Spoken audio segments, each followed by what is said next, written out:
I think that an excessive focus on the outcomes or those goals, that can sometimes be counterproductive. Yeah.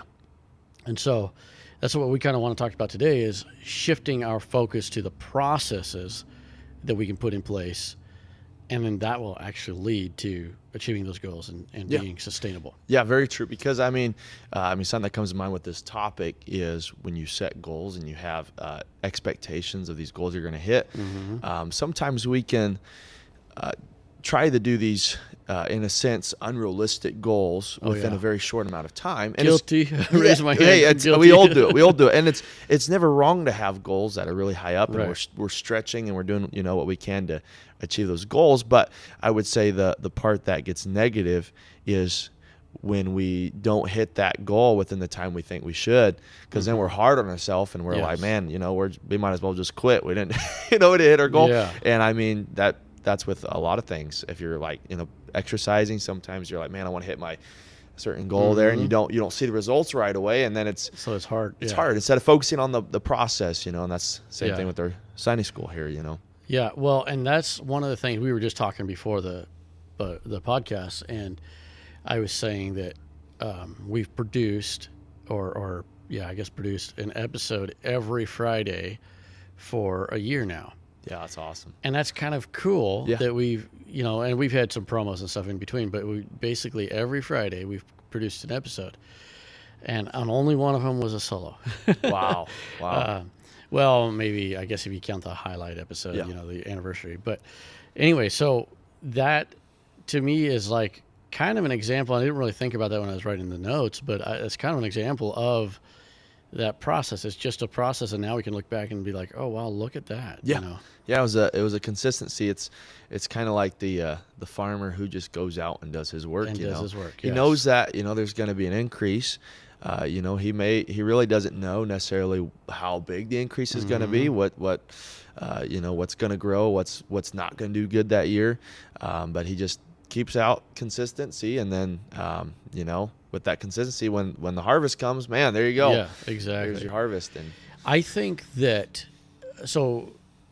here's everything's got a yin yang, right? Yes.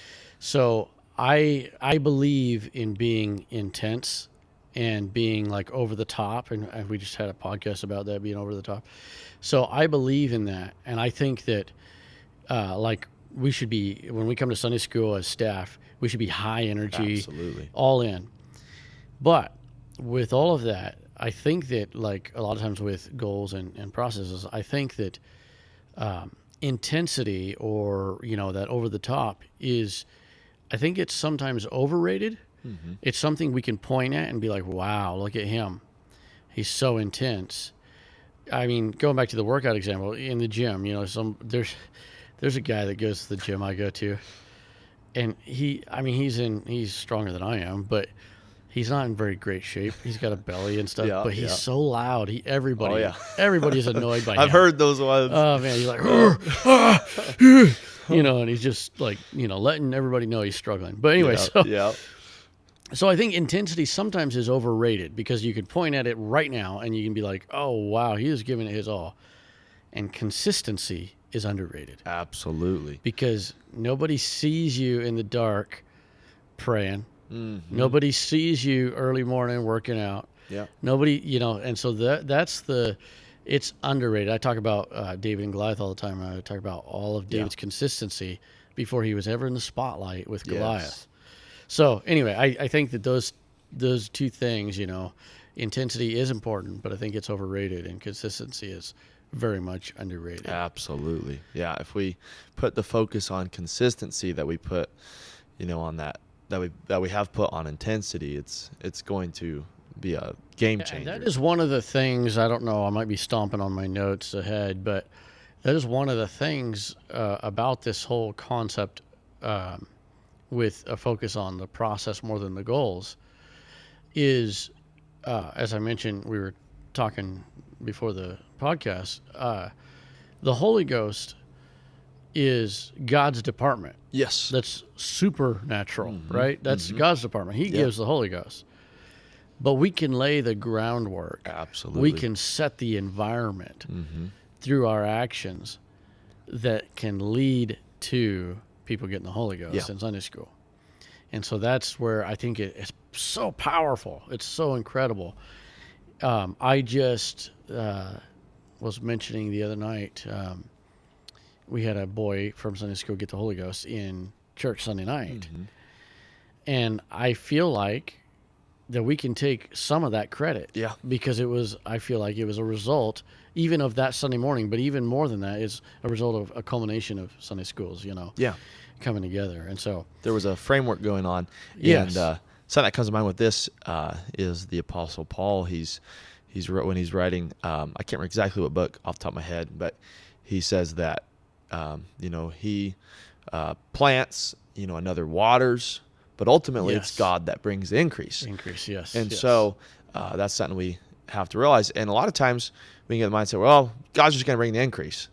But God's also expecting us to plant, and he's expecting us to water. Exactly. And when we do that, we lay the framework. God's like, okay, this person, they're at the right place. Their heart's right with me. They've repented.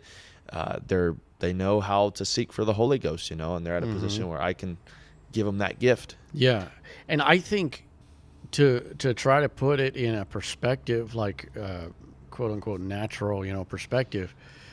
Think about like when somebody wants help. Mm-hmm. If they want my help, or if they want your help, and okay, you're a drummer and you teach a lot of drum lessons. Mm-hmm. If somebody wants you to show them, how to do a paradiddle or how to do, some kind of rudiment. Yeah. And they haven't put any effort into it. Maybe you gave them a lesson, they didn't do anything all week. I'm sure you've had those students or have. Hopefully none are listening. No. Yeah.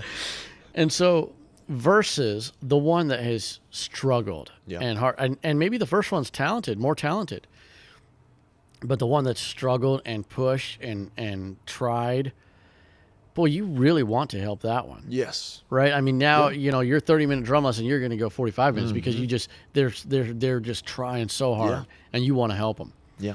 I think that natural tendency and natural sense, I think that God is supernatural, but I think that element can work. Yeah. In the same, that analogy. Absolutely. God respects our efforts. Yeah. God honors our efforts. Absolutely. I mean, we see that all throughout the New Testament when Jesus is walking through, people getting his attention. Blind Bartimaeus. There was expectation. Crying out. Yeah. Mm-hmm. It wasn't some easy deal. I mean, the woman, working with the issue of blood, pressing her way through the crowd. God does have expectations. And man, this just gets into something that's been on my mind a lot recently. Is that very concept of God's expectations. Lots of people like to live through life and think that God doesn't have any expectations for us. So we can expect God to do all this stuff, but what about what he requires of us? What he requires of us. He expects. Our reasonable service. Yeah. And bringing it back to this, what we're talking about here with, them receiving the Holy Ghost, if we're not prayed up and we're not focused and we just come into Sunday school, the kids can get the Holy Ghost. They can open themselves up and stuff, but it's going to make the process a lot easier if we're ready and we know how to lead them to that point. We can tell them, hey, this is how you need to do it. This is how you need to be hungry for it. And, that's going to ultimately come on us having that personal devotion ourselves and being able to teach them, share it with them. Absolutely. Yeah. We have to put that effort forward. Yeah. And I think that God does, he on an individual level, God expects things from us, like you just said.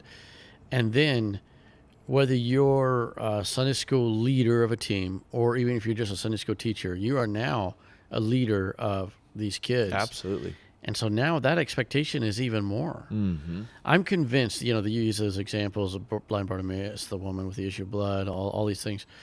I'm convinced that there's stories we don't know about because the effort wasn't put forth. Yeah. And there's stories that just, they had no climactic ending because they're still blind.